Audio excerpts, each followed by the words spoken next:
Glad you joined. Glad you're able to join us. We're ready for the party. I thought I was ready. I didn't even plug in my Instagram phone. What is going on here? It's Friday. Everything's cool. Okay, let's make sure the audio is connected. You're going to hear it real. Yeah, that worked. Oh, yeah.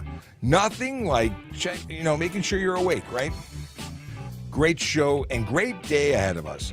Not only is it the last day of the week, it is the connection to the long weekend, Canada Day weekend. We're not here on Monday. So I'm kind of sad about it, but I'm also really excited about it because, yeah, you know what I'm talking about. Or maybe you don't. Today we have Scott Marshall who's popping in again, and that's because we have one last opportunity to tell you about the fact that we have another show coming on at 11:30. It's going to be live. It's going to be Q&A, but it's only for new drivers. G1, G2, G. You're novice, you're new, you are going to teach someone how to drive, you're a parent, you're a partner of someone who's just thinking about becoming a driver. This is your opportunity to get Scott Marshall for at least 45 minutes. We'll see where it goes. Now, we have lots to talk about, as we always do, but I have to start with, how do you ask a question? It's important to know. So you can join us here on TikTok, YouTube, Twitch, LinkedIn, Facebook, Instagram, or Kick, and we can see your questions very, very easily. However, on Twitter, we can't. On Twitter, you've got to go and actually jump over and use another platform that allows us to see what you're talking about, because sadly, Twitter doesn't work. Not with Restream. And Restream is what we use so we can see your questions, just like this one. Well, it's not a question. It's my wife saying hello and good morning. Now, my wife is a magical human being who is taking the questions from TikTok and posting them for you over here on Restream, because it's something that it doesn't happen. It's not integrated, but TikTok's the most important thing on the planet, so we have to make it happen, and she's facilitating that. There's also some questions from yesterday that didn't get answered, and we're going to try and address those right off the bat. Okay, just so you know. So again, for the platforms that work, they work. They're awesome. The platforms that don't, namely Twitter, well, for that one, you need to go to trafficcop.ca and jump onto any one of the other platforms so we can see you. And good morning to Hatem and Lakin and Name, who says good morning. And, name is Stu. Stu is from Alberta and has a new license. Cool. Well, you would probably benefit from joining us, because the episode at 11:30 isn't specific to Ontario. It's about being a good driver, being a good student driver, just getting some time behind the wheel and learning what to do safely so you can be with us and a safe partner in traffic safety, because we're all about traffic safety. And speaking of traffic safety, we're going to talk about Vision Zero Enforcement Team, because they are our traffic safety ambassadors. Is that fair to say? They try and change driver behavior one ticket at a time. How do they do that? Well, they focus on the big four.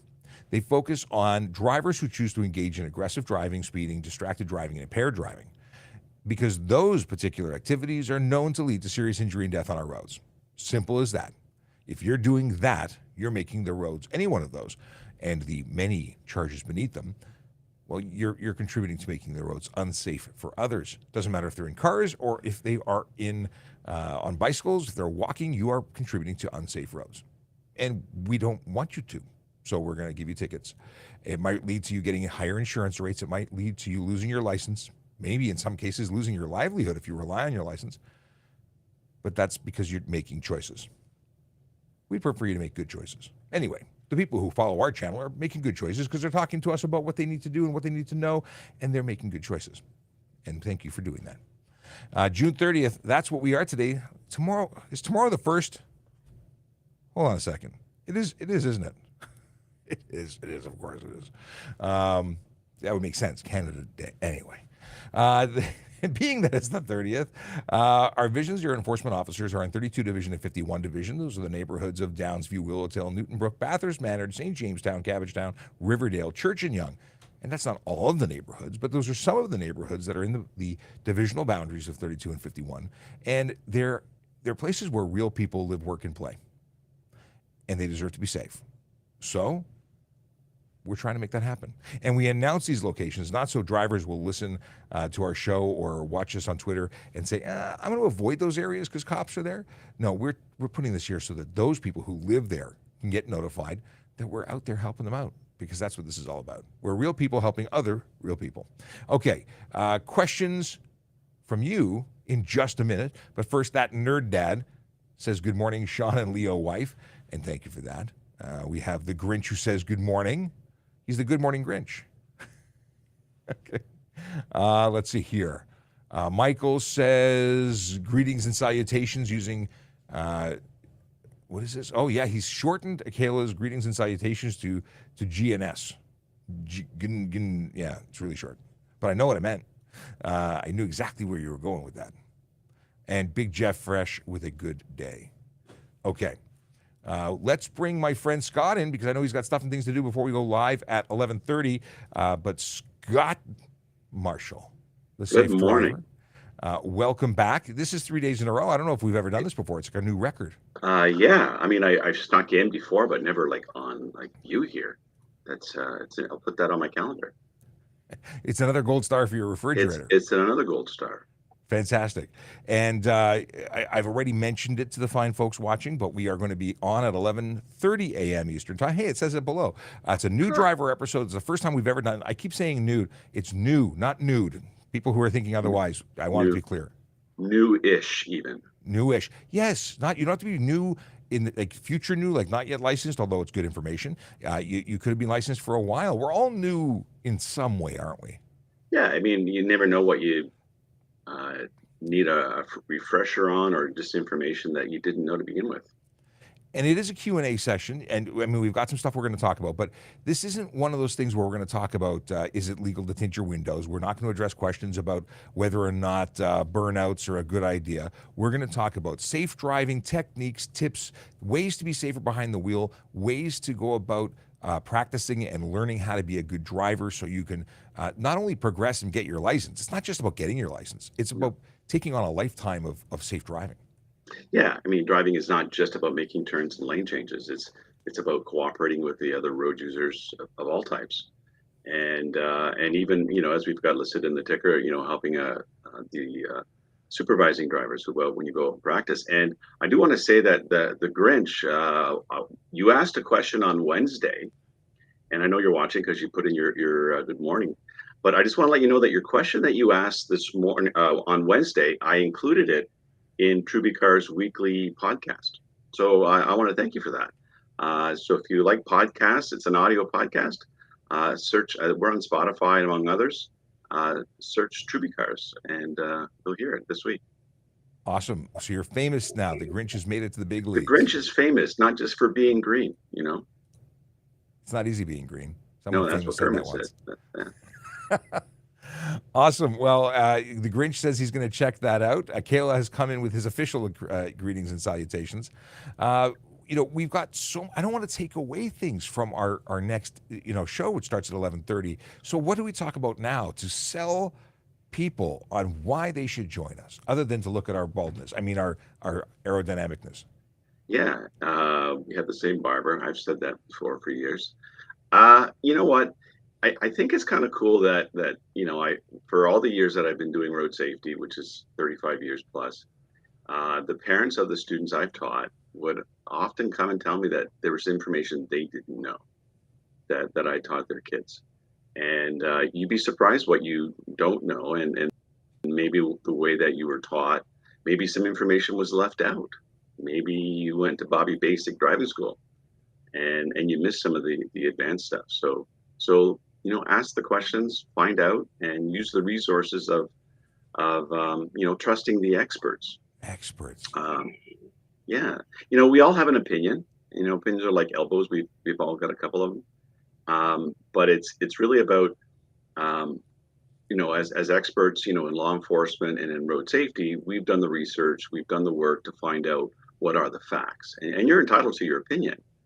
But when you trust someone, like even a firefighter or a paramedic, and someone in their profession, a lawyer, whatever the case is, they've done the work to find the facts. And you can have your opinion, but be an open-minded skeptic. really is open-minded enough that you can change what you believe in. And we're not here to sell you anything, and we, No. we simply want to give you information to help you, and that's the goal Yep. every single day. It can get more simple than that. We're here to help you. You can trust us as a great source that wants to see everyone be safe and succeed. So, with many years between us in traffic safety and driving safety, and I've been driving since I was 16. But when I was 16, I got professional training. I went to a company that you used to work for, and they gave me some training that was very good, and it's got me a long way. But I've had advanced training since then. Fortunately, the police does a lot of that, Yeah. and I've also had the benefit of seeing some horrible things happen on the road, seeing the mistakes happen. And you see that playing out in real life, it really jumps out. Even my kids now identify issues on the road, and they're issues that if no one tells you that it's an issue, why would you think it's an issue? Like there's the obvious ones. That's right. And it was interesting. I always remember one of the years when I was a judge on Canada's Worst Driver. There was a participant who was trained by her father, who was a bad driver, and she knew that. And her father was trained by her grandfather, was also a bad driver. So if you know they're bad drivers, why are you being trained by them? You have to use a little bit of logic, even a little bit. You don't have to do a lot to realize that, I need to find professional information. And sadly, someone who drives with their parent or loved one may not even know it's bad driving. It's just the only driving they've ever seen. So that's a problem. If your reality is such that that's what a driver does, it's very easy to think that that is a good example of driving, and that's where stepping outside of that family connection is really a good idea. I think so too, and I think as a note on a parallel note to that is a parent or a spouse or partner of someone who will be learning how to drive. They've been watching you for X number of years driving, and we're a role model whether we're positive or negative. And if you curse or speed or use your cell phone while driving, well, guess what? They mirror you, and for those of us with kids, whatever you do, they do as well. Whether it's an expression, a word, or an action. I love that if my GPS lights up with a red light saying that I'm at all over the speed limit, even a kilometer, my little one in the back says, "Hey, Daddy, slow down." Yeah, Nice. she's on it. She is going to be a traffic cop, no doubt. Uh, Yeah. it's funny you talk about being a good role model, and I get to pat myself on the back for a second. And in that, what we've been doing here on this channel is being a role model and being a source of information to help people. I recently went and had some work done on my car. I had to get the brakes done, and when I went to pick it up, I'd never met the person that I'd spoken to on the phone. She was not there when I went there to drop it off. So I asked her a bit about her day, and because I knew why she wasn't there when I picked it up. Anyway, she said, "You're Sean Shapiro?" I said, "I am Sean Shapiro." And the guy in front of me in line spun around and said, "You're Sean Shapiro? I've learned so much from you." And that was really awesome. It was awesome. So if you're watching, thank you. That made my day. Yeah. And it's amazing what the work that we do here can do to help other people. And I'm very proud of the work we do, and I'm very happy to say that we've been doing this individually and together for a long time. For a very long time. And you know what? Having, being my profession for so many years, I still have a hobby of writing a blog, and it's it's fun to do. And when people do ask questions, and all my kids were involved in scouting and Scouts Canada, and every week when I picked them up, parents and leaders would say, "So Scott, I have this question." And I felt like I needed to bring my couch, and being that Fraser Crane, I'm listening. And it's something that no matter what you do, it's nice that someone appreciates the work that you do. It doesn't matter what it is, and road safety is a common denominator in our society, so it's a good thing. Well, I've always wondered why somebody watches the police every day, but we have some magical people who are really invested in what we do and come here every single day. People like Mike the Grinch. We have our friends on TikTok in particular, like Tracy and Emma. They're here every day, and I really appreciate them. First of all, the Grinch did follow your podcast, and he's looking forward to sharing it with his daughter. Nice. She is a podcast junkie, so hopefully a gazillion of her friends will all follow you now. As That's a as good that kind of source. junkie to be. Yeah. Yeah. And then a question from the Grinch as a follow up. He's earned this question. Do you think there should be some sort of government funding to help families that can't afford the courses, as in many cases that seem to be it? Oh, in many cases, it's a matter of, and you've talked about this in the last couple of days, the barrier to getting professional instruction. There are some things to think about when you get your driver's license, and you pass. You need insurance, so you got to have the money for insurance. And one of the things is, your life is valuable. A lot of driving schools have payment programs and payment plans that a few bucks every couple of weeks or every month, put that money away and save for it. And I remember years that people would do that, and they would come to me and say, yeah, I had to save for X period of time before I could take this course. And the same thing was that when they weren't quite ready to go for their test, and they said, well, I can't afford any more lessons. I said, okay, what about after you pass? Let's say you do pass. Do you have insurance? No. So you have to pay for insurance. Yes.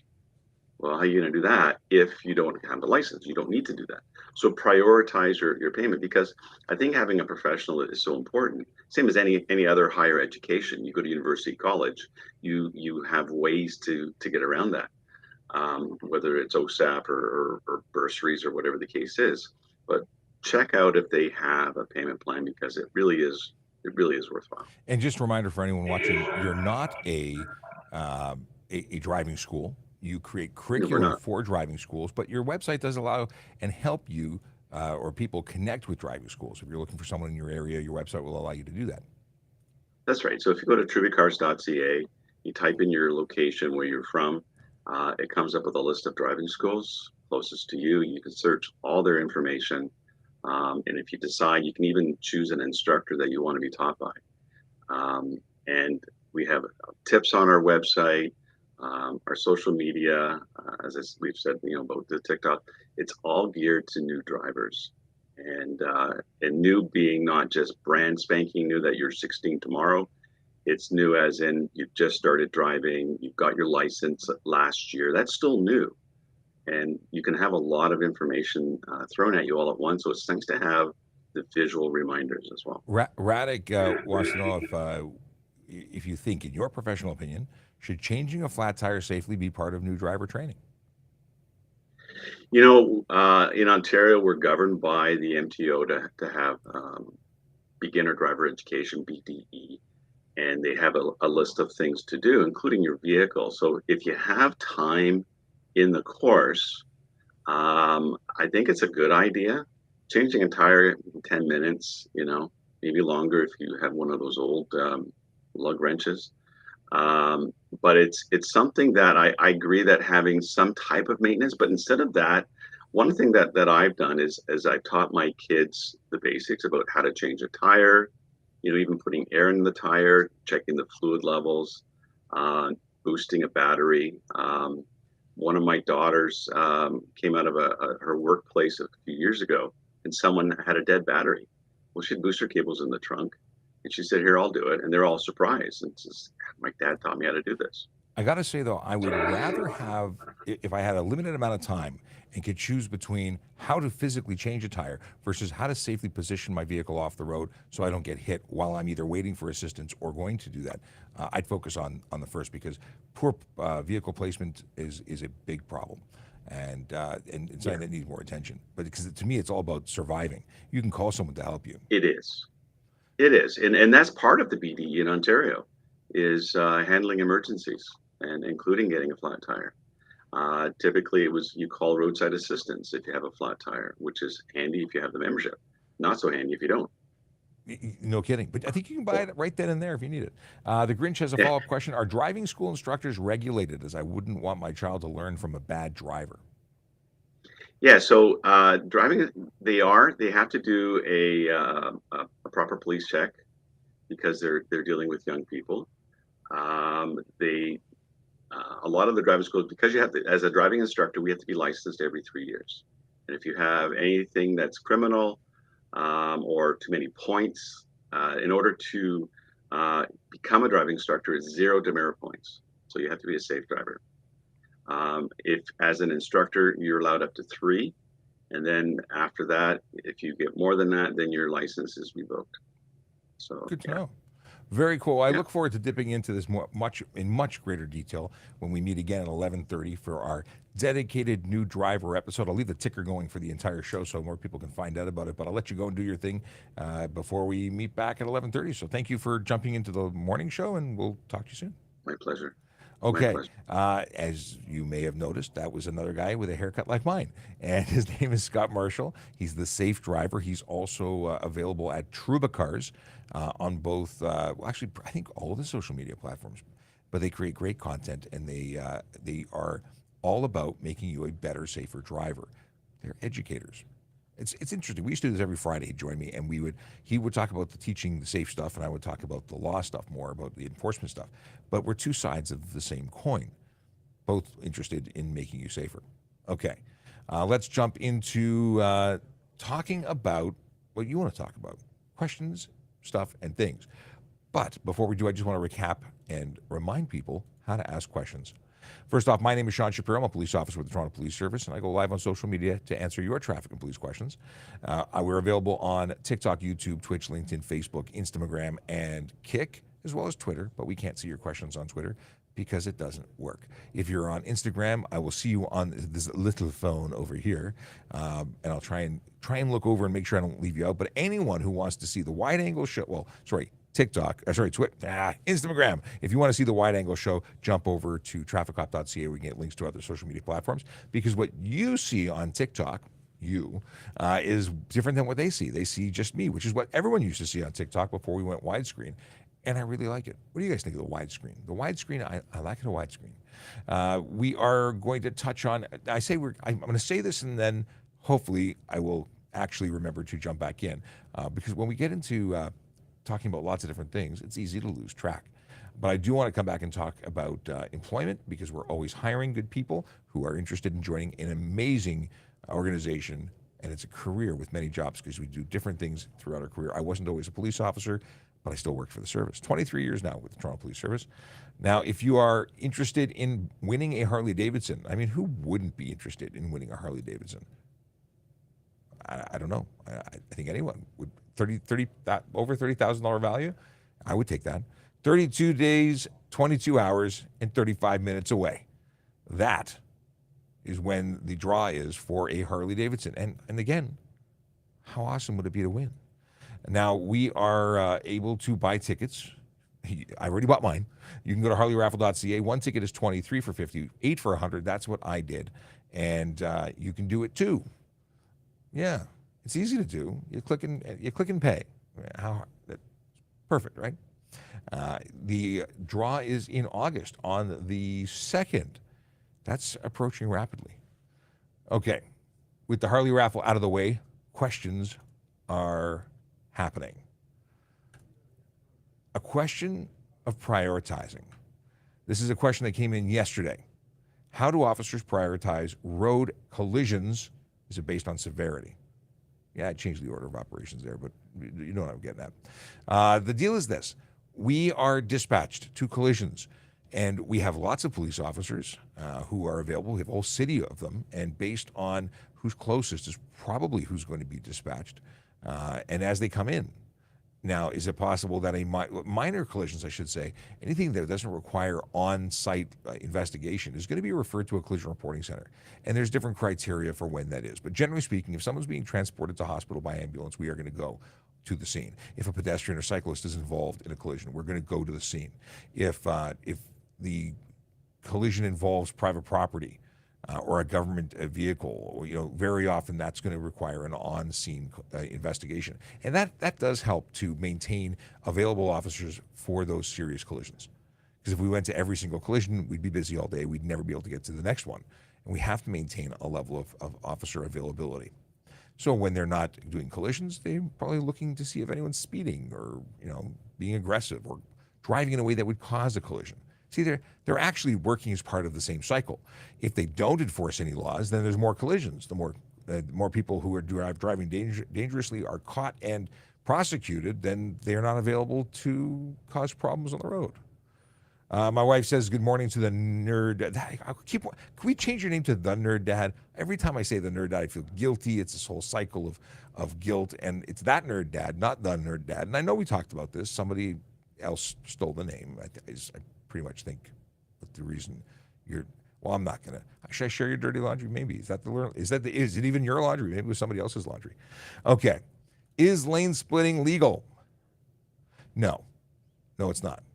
It is either going to result in, well, actually, there could be many different results. It could result in a collision, which is obviously why it's unsafe and why we don't want you doing it and why we would charge you for careless, stunt, or even dangerous driving, depending on the observations of the officer. Because if we see you doing something where you're moderately dangerous, well, moderately dangerous, careless is certainly applicable. If you're more dangerous than that, and we're talking about speed differentials and driver behavior, that would escalate to stunt. And if you're just out and out ludicrous, well, then criminal charges are easily justifiable. But it all depends. It all depends. Is it illegal to drive fast on your own property? If so, why? Speeding on its own, on your own property, isn't specifically illegal.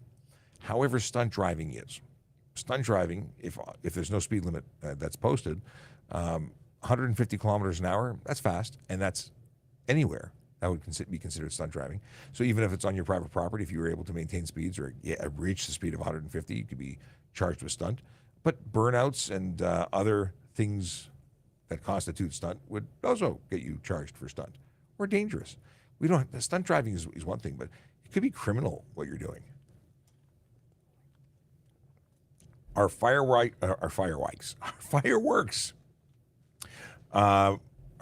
this weekend or fire ban? Or are they allowed this weekend? Boy, oh boy. It's Friday, and reading is not happening, apparently. So, I actually have no idea. I would assume where the fire ban has been announced, then there'd be no fireworks. But I'm not aware of a fire ban in Ontario. I don't know if there is one. I know there's one. I've been told that there are some elsewhere. Let's Google. Is there I'm sure the news knows. Are there bans on fireworks? That would upset some people. Now, I know certain jurisdictions have actually regulated where you can do this.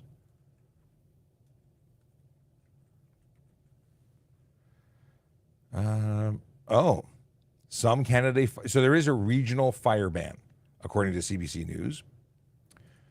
And recreational open fires, non-recreational open fires, and detonation of fireworks are strictly prohibited in Ontario, according to this. So yeah, fire ban in this town dampens Canada Day. So there is a ban. Do not fight. It's at least a $250 fine, according to Cheryl Brown of CTV News. This is Barrie, actually. I wonder if that's Barrie News. So googly-goo to find out where you are and make sure that you're not breaking the law, because I've even heard in some places fines for fire stuff is like $250,000. That would not be fun. Okay.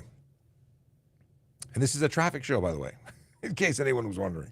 I don't generally talk about fireworks, nor do I ever light fireworks. So that's why I had to resort to googly-gooing it. I will go where I go, whether. Oh, okay. Michael says he goes where he goes, regardless of what we tell him that Vision Zero enforcement team is, because it will not be expensive.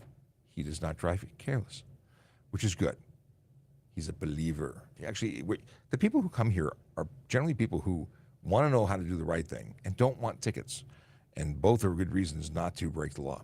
And if you're here on a regular basis, you're probably buying into this. That's good. We're on the same team. Why don't the police enforce the rules for cyclists? I've never seen them get stopped for anything. The fact is, you may not be where I was, because I used to stop them all the time. Not because I don't like them, but because I stop everybody equally. And if you are silly enough to break the law in front of a police officer, you actually deserve the ticket. Actually, if you break the law, regardless if you're seen by a police officer, you deserve the ticket. Don't break the law. It's the simplest way to avoid them. And I used to charge everybody. Not on the road, and I imagine a lot of people are happy about that. In fact, I used to get messages saying that if I ever go back on the road, to please announce it to the world because they want to know that they have to now follow the rules. And recently going on a drive with one of my bosses and pointing out each and every infraction as we drove by, he's like, "Oh my gosh, if you were back, people would cry," and they probably would.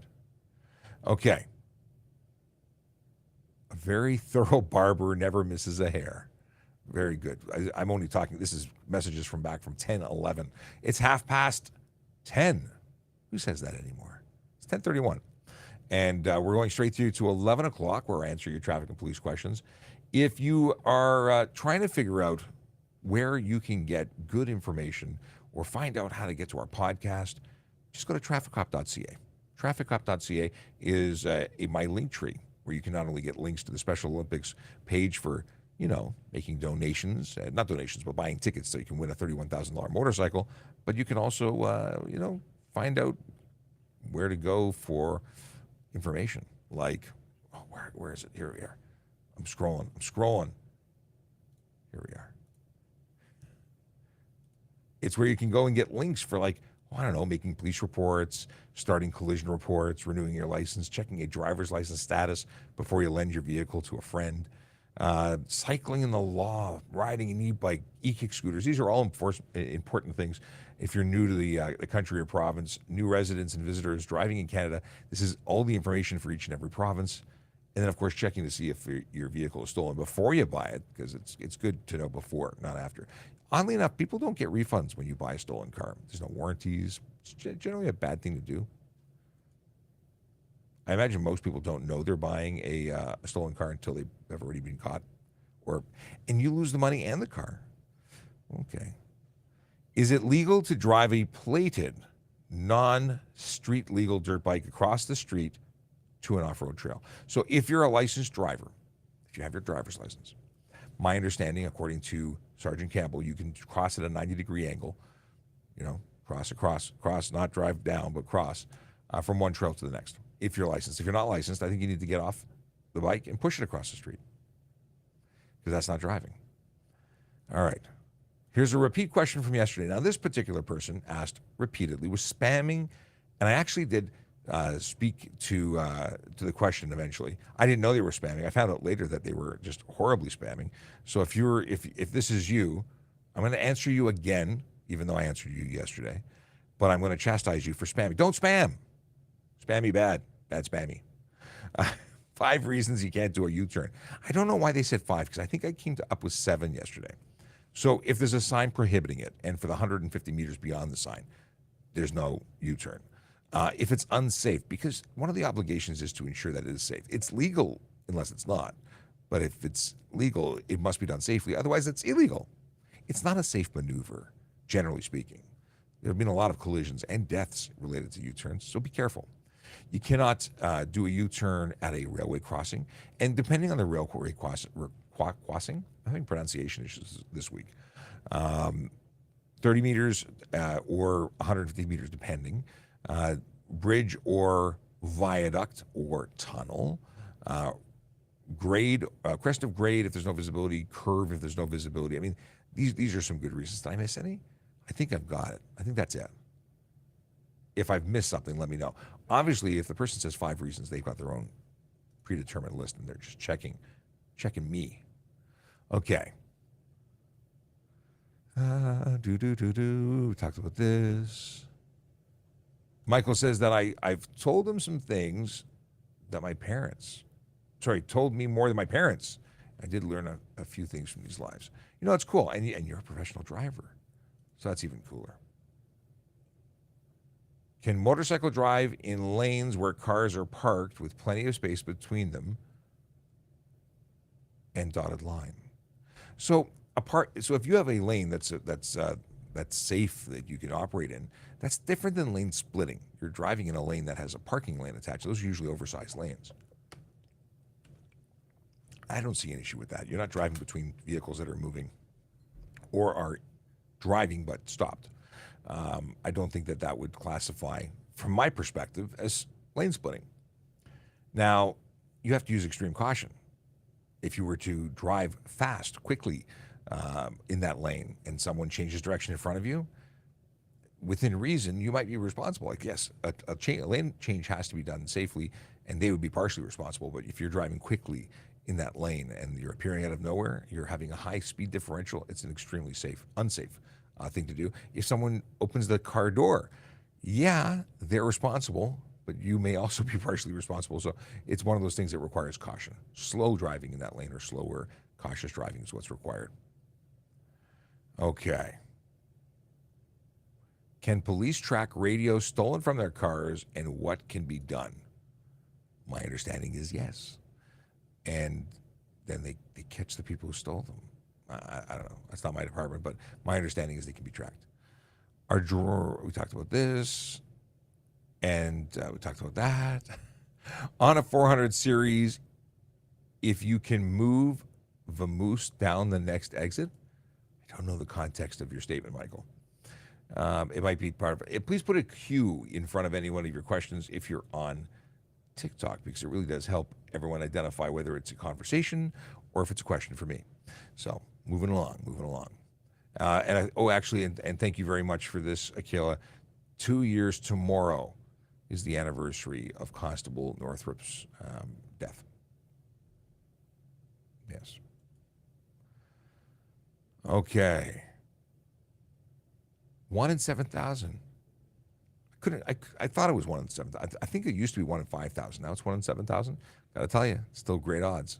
Where can you, for $20, get a chance to win a Harley Davidson valued at over $30,000? I don't think there's that many. Well, maybe there are. I don't know who else does this. I was told that police officers write down the road conditions and the weather in their notebook at the start of their shift. Why? Well, we're writing, let's say I write a ticket to someone, and that ticket was for speeding. Road conditions matter. Now I go to court and they say, it was a clear, sunny day, or it was raining. I couldn't see here's a better example. It was raining. I couldn't see the street signs. If I was speeding, I didn't realize it. It was because of poor visibility. And I go back to my notebook and I go, well, actually, I wrote down at the beginning of my shift that it was a clear sunny day with great visibility. So they're lying. Those are some of the reasons why. But it also goes to anything. A collision occurs, and if the weather conditions change throughout the shift, we'll update that. It starts to rain, roads are wet. When I do a collision report, wet roads, poor visibility, like these are all things that go into the context of my evidence when I'm going to provide it.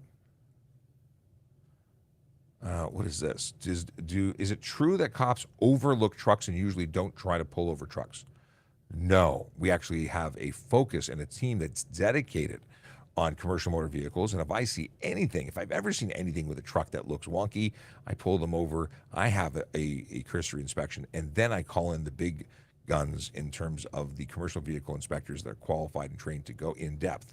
Because while I may be able to identify gross defects, they're going to do a much deeper, investigation, and they're going to weigh the vehicle, which is pretty awesome. The fact that they can even do that with a portable kit is amazing. Or sometimes they'll go and they actually don't weigh the truck in its entirety. They may send you into a weigh station for that, but they'll check the axle, the amount of weight each axle at the road is carrying. Okay. Fire ban. Okay, apparently there is a fire ban. Oh, no fire ban? Really?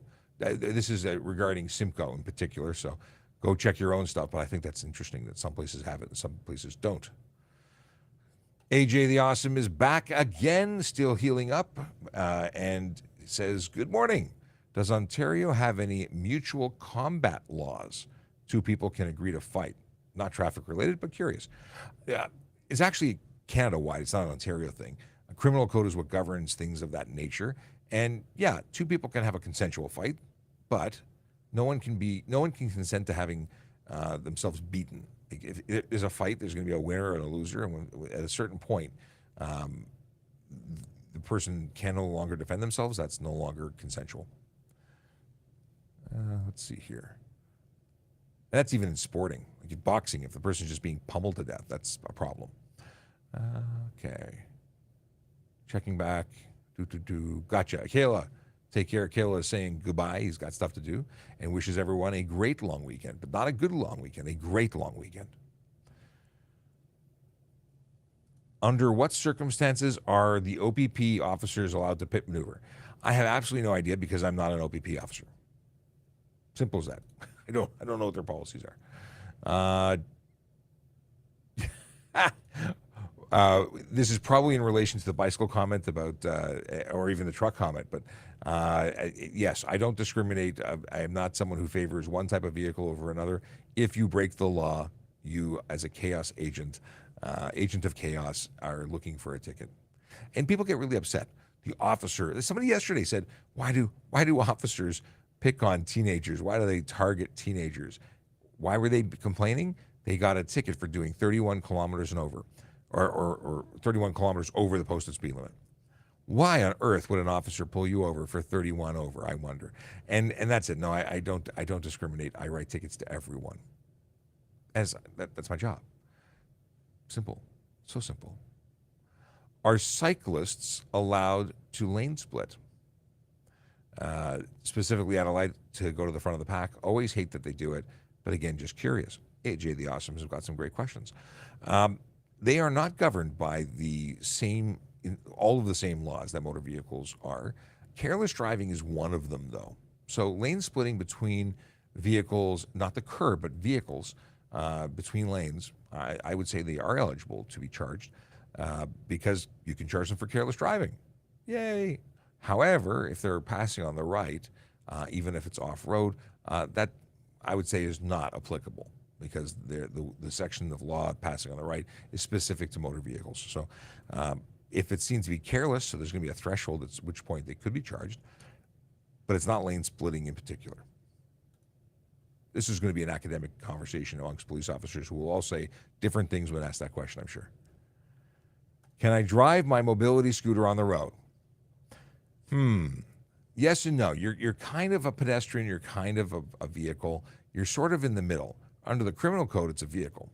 It is a vehicle, but it's a mobility vehicle. Can it be on the sidewalk? Yes. I'm thinking through this to try and figure out exactly where I'm going with it. It's not supposed to be in bicycle lanes, and it really upsets cyclists when they are. It's really going to be one of those things that why are you on the road? It's not safe for you to be on the road. I would say stay on the sidewalk, crosswalks. Mobility scooters, I've seen some with giant flags on them so motorists can see you, but your likelihood and your risk is much, much higher. But is it specifically illegal? You can pretty much go anywhere pedestrians are. If there's a sidewalk, you should use that. And beyond that, I don't really have an opinion, other than I don't think it's a good idea. I've not looked into the legality of it beyond that. Okay.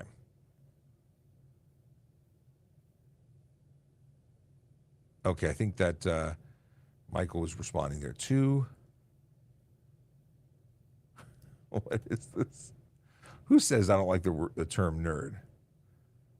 You said you don't like the term nerd or saying it. Just stands like it just stands for never-ending radical dude. No, I have no problem with the word nerd. It's that versus the. That's the only issue.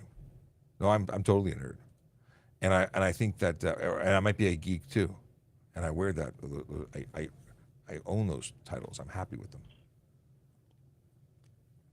That's I'm a traffic geek or nerd. Totally. I'm way more interested in the legalities and in the stuff than probably most people, if not every person. Okay, my insurance company gave me a pink slip that is on my Apple Pay wallet. If they gave it to you through an app and the app allows you to provide it through your Apple Wallet and it's through their technology that is provided there, that's okay. If you took a picture of it and somehow, put it in your wallet through another app, that is not okay. It must be a digital representation through an application that they have provided. And if they have done that, that's cool. And out of curiosity, which insurance company is it? I'd like to know. Can police do off-duty security work and still have powers of arrest? So that's a good question. And Chase, hello, Chase. We can do not security work. We are police officers 24/7, and that means we cannot revert to being security guards, and it's a conflict of interest. However, we can do paid duties, which is overtime paid by a client through and organized through with the blessing of the Toronto Police. So if I am doing a paid duty and it's at the liquor store, the liquor store has paid the Toronto Police for my time, paid possibly for a vehicle to be there. And when I'm there in that capacity, I'm absolutely there as a police officer. And am I doing security work? Kind of, sort of, but I'm doing police work for a specific place.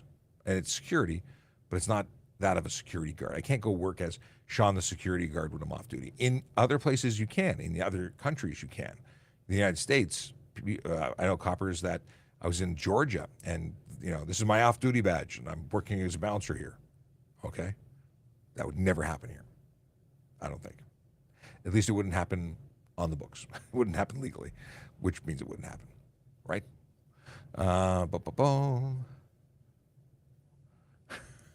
Yes, there is a problem with the fact that I cannot read and speak at the speed in which the comments are coming in. Just what it is, but it is an issue. Okay, is it illegal to stop on a left turn advance sensor if you are the only car? What? Is it illegal to stop on a left turn advance sensor if you're the? I don't understand the question. The left turn advance, if the stopping position would provide you the ability to make a left, then what?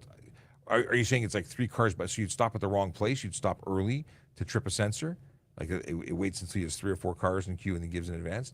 I couldn't say. I mean, there is a charge for stop wrong place, usually in relation to a stop sign. Interesting question. Yeah, I don't have an answer for you. I don't think there's anything in law that says you, other than the charge of stop wrong place. And I don't think that necessarily applies to a red light. Dr. Nick, how can you suggest that you want to go after tint shops for illegal tint? They are not regulated industry and have no legal expectation to know the laws. Most tint shops don't even have a meter. Well, that's a problem, isn't it? But they know what the laws are, and they don't know what the laws are. They're playing in a sandbox without knowledge, and that's stupid. If they are tinting things knowing that it's against the law, or unknowing, because the law doesn't care whether you know or not, you're still responsible for following it.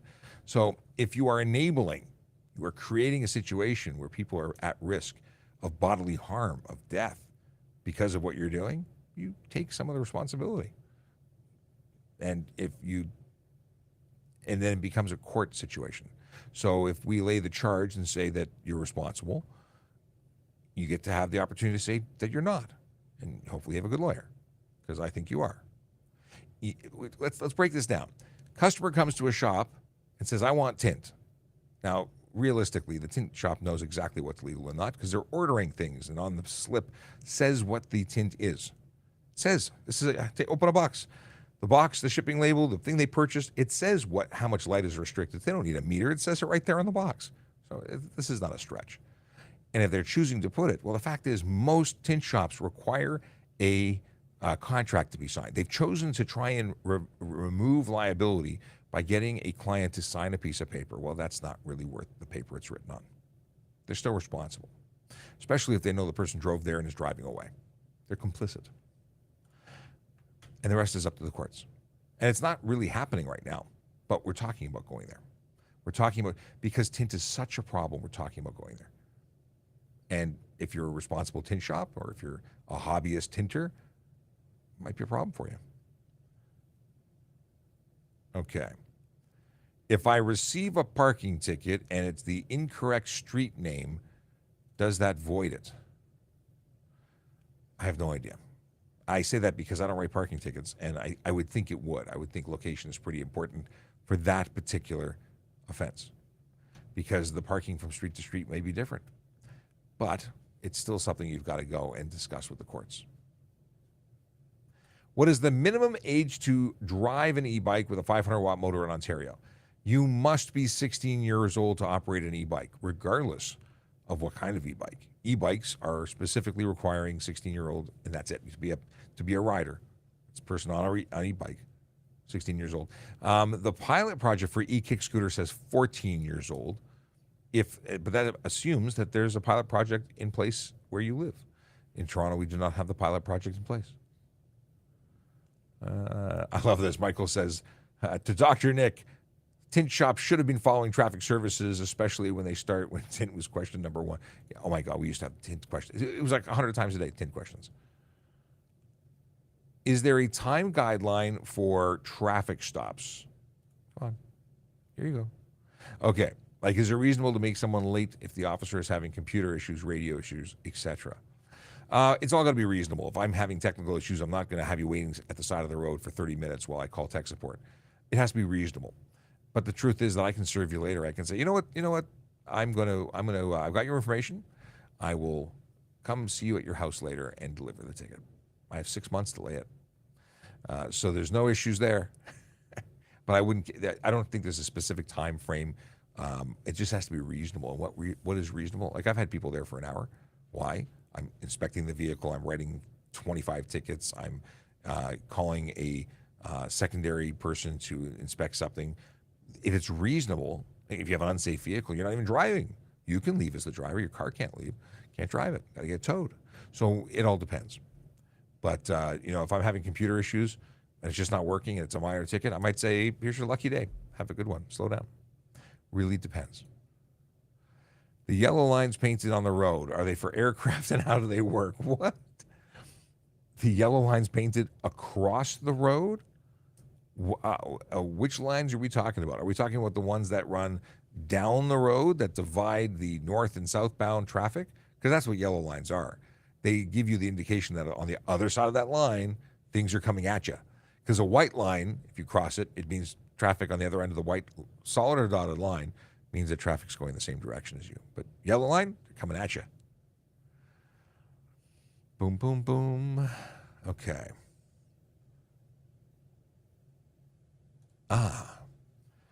How would you determine if a truck is overweight if you suspect it or pull it over? So there's multiple ways of doing it. First of all, if I'm looking at your vehicle and the tires are compressed and the suspension is unusually low, I'm going to want to have a look. Because I've seen pickup trucks that are just, they've got, their front wheels are just barely touching the ground. They're just ready to float. And people do the darndest things. They way overload their vehicles. Look at trailers, same thing, where the tongue is compared to, like, is it even? It's loaded properly.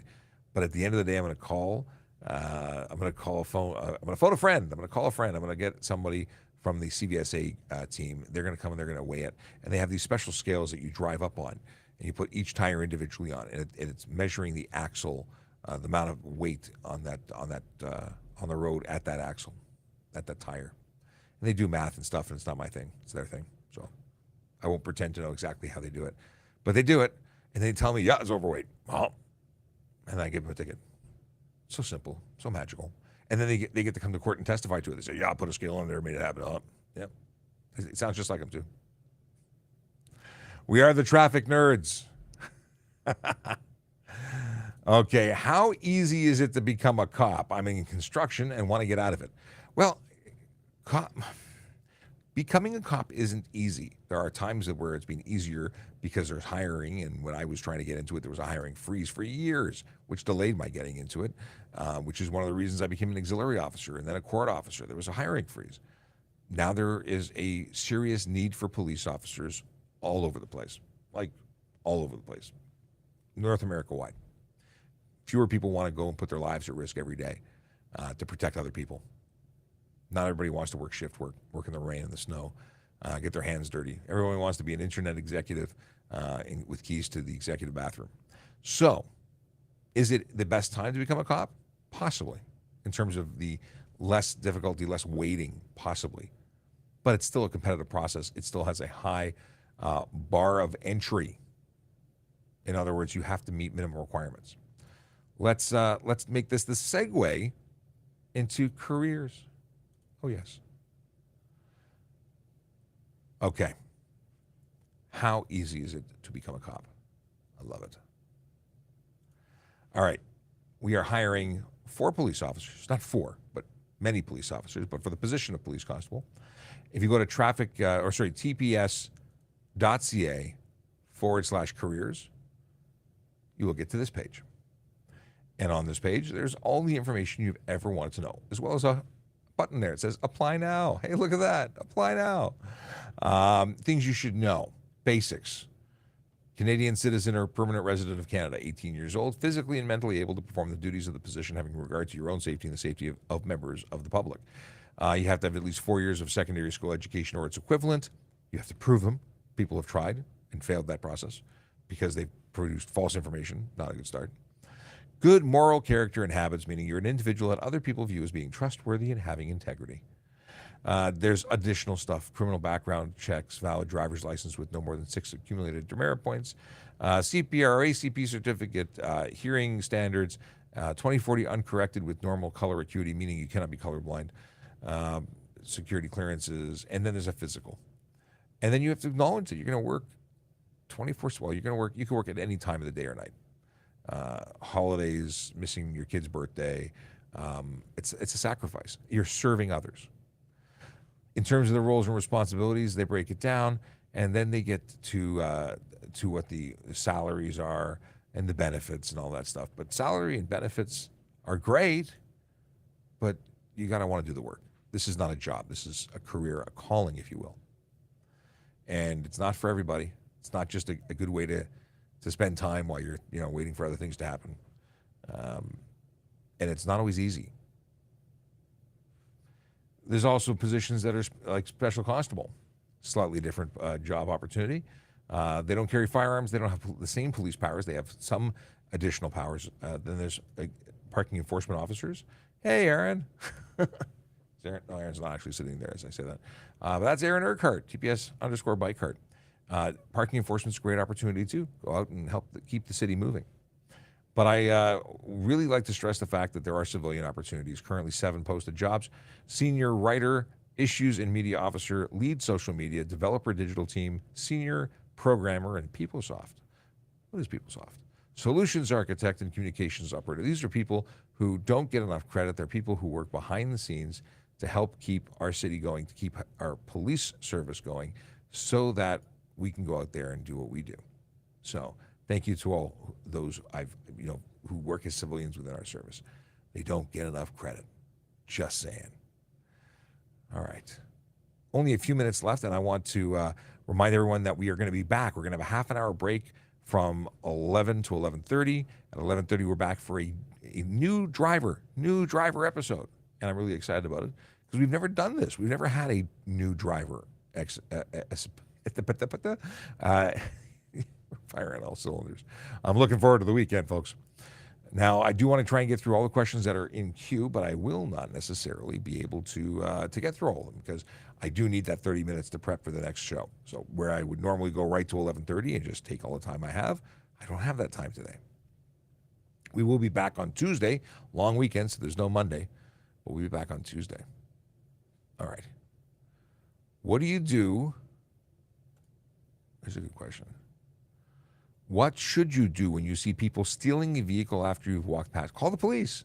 If you see a crime in progress, call police. 911 for sure. That's a police call. What is this? Hydra crossing? What do we have here?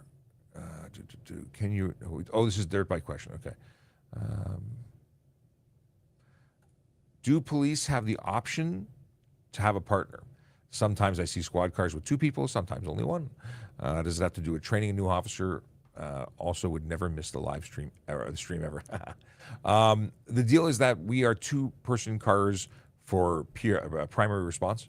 It's something that in every police service is different. We are a 2-person car service. So, and other services may have 1 person in a car. Like York Regional Police generally have 1 person in the car, but they send 2 cars. So everyone gets their own little office, but they go to the calls together. Cool, because that may keep your lunch in the passenger seat. But in terms of Toronto Police, traffic cars run solo. PRU cars are 2-up more often than not. There are some exemptions, but like sergeants drive alone. Can my employer's 2016 rig they assigned to me have a brow of 2000? He knows the answer. Okay. Oh, so the yellow line that they may have been asking about earlier may have been a mark specific to speed enforcement. In some jurisdictions, they have, and I think York has this, in some rural areas, they actually have painted markings to establish a an ability to start and stop a stopwatch to calculate time and distance. So if you go between line marking 1 to line marking 2, and then you do the math on it afterwards, they can just determine your speed. I've been told that's no longer a practice that's used because new camera technology, they just draw 2 points between where they have you recorded on the camera, and it determines the speed for them. They don't have to do it based on markings on the road. Hey, we finally got the question. What are the laws regarding legal window tint limits in Ontario? Great question. Thanks for asking. The deal is that for certification purposes, no more than 30% light blockage and nothing can go in the window on a vehicle that's 2017 or newer. Now, that means nothing can go on the front window, period. When it comes to the windows left and right of the driver, 30% light blockage. When it comes to the windows behind the driver, rear passenger, cargo, and rear, they can be as dark as you want. Now, I did say that's for certification purposes. A mechanic's going to have to check that, and they're required to, whether they do it or not, and they're signing for it. They're supposed to do it to make sure you're not in violation, because the vehicle is considered unsafe if you have more than that. Now, it can be unsafe. Sorry, it can be safe at 30%, but you can still be violating the Highway Traffic Act, which says you cannot obscure the interior of your motor vehicle, which means if I'm standing outside of it and I can't see and identify you as a driver, whether it's because it's a dark, cloudy day or it's nighttime, maybe in sunny weather I can see you, but I can't see you because it's dark outside, you're in violation of obscuring the interior of a motor vehicle with color or reflective coating, and you'd be chargeable under that. If you can't see out properly at night, driver's view is obstructed. You can be charged for that as well. Okay, Photography. I like that. It's cool. Cool name. Car stopped in front of me in the middle of an intersection. Cop at the intersection refused to act. Pulled me over instead for getting annoyed. Said that it was parking enforcement issue. What? A parking enforcement issue that a car stopped in front of you in the middle of an intersection? No. I don't quite understand everything that's gone on in this thing. Maybe you send me a DM, because I'm not picking up what you're putting down. If someone stops a car in the middle of an intersection and parked it and got out and left, that's a problem for a parking enforcement officer or a police officer. Police officers can do. I'm a little confused by your thing, because I don't know why you'd get pulled over for being annoyed by the dodo who parked in the middle of the road. But there's got to be more to that story. What is the max length sticking out of your car, i.e. the truck? And here we go. We open that up so I can actually read the whole thing. Can they stick out the sides? Sides no. I've seen people do the darndest things, but sides, no. Back 1.5 meters, 5 feet is the maximum and that you can have without putting a flag on. At that point, you need to put a flag on it. Is it dangerous? It's certainly risky. And are you responsible for it? Absolutely. Finally, dad jokes. I actually have to cut this off right now. So quick dad jokes. And for anyone who did not make it into the show, or when there's a couple of things that I have to actually look at, because Dieter Singh has a question. Didar? Okay, I want to pronounce your name properly. I'll flag the dad joke. We'll do that one first. Here's the question. Do I need to register and get plates for an e-scooter planning to buy with max power output of 4,200 times 2, I'm assuming a dual watt or a dual motor, 8,400 watts, and maximum speed of 110 kilometers an hour? Do not buy that. Do not buy that. Unless it has a VIN, a vehicle identification number issued by Transport Canada, allowing you to plate, insure, and ride it. That's a motorcycle. The maximum speed of a legal e-bike is 32 kilometers an hour. 110 kilometers an hour is a motorcycle. Actually, 33 kilometers an hour is a motorcycle. E-bikes are motor vehicles. They have special legislation that allows them to operate and be deemed as a bicycle, but only if they meet the requirements. Now, so 500 watts is the maximum power permissible to qualify as an e-bike. 32 kilometers an hour and 120 kilos is the maximum weight. There's other stuff. Functioning pedals. You have to be able to pedal it. Yeah, that is a motorcycle. You need a VIN number, it needs to be licensed and insured, and you need a motorcycle license to operate it. And as Michael beat me to it, that's a motorcycle. Let's see here. Okay. E-bike. Who's going to ride that? So yesterday, I wish I had the video up. Maybe I'll make a TikTok about it later. I was driving across Lakeshore on my way home, and I saw what I think was a Suron off-road motorcycle / e-bike-ish thing, electric motorcycle, dirt bike. It must be doing 50 or 60K. I got video of it. I want to try and calculate the actual speed in the bicycle path on the south side of Lakeshore. I did not get enough information to lay a charge. I don't think, maybe I have a picture of their face. I think it was too pixelated. But I would love to catch this person. I would consider hanging out there waiting for them. It was just so ridiculously fast. And there were pedestrians and cyclists and such, and on the path with this person as they were weaving through. They were passing vehicles. Really uncomfortable. Okay, it's 7 minutes after 11. I've already spoken longer than I said I would. We have the traffic song, and then I'm out, and then we're back in like 25 minutes. So come join us at 11:30 for the new driver show. Yellow light, red light, green light, go. Driving safely helps the traffic flow. Watch for pedestrians, look out for bikes, and don't drive like a jerk that no one likes. Yellow light, red light, green light, go. Driving safely is the way to go. Put down your cell phone, nobody needs you to text and drive on the DVP. Yellow light, red light, green light, go. Stop at stop signs, look both ways, then go. Seatbelt, save your life indeed. And watch your driving, don't speed. Yellow light, red light, green light, go. Driving safely is the way to go. Don't drink and drive or smoke some weed, because you might go to jail and not get free. Yellow light, red light, green light, go. Driving safely helps the traffic flow. See you soon.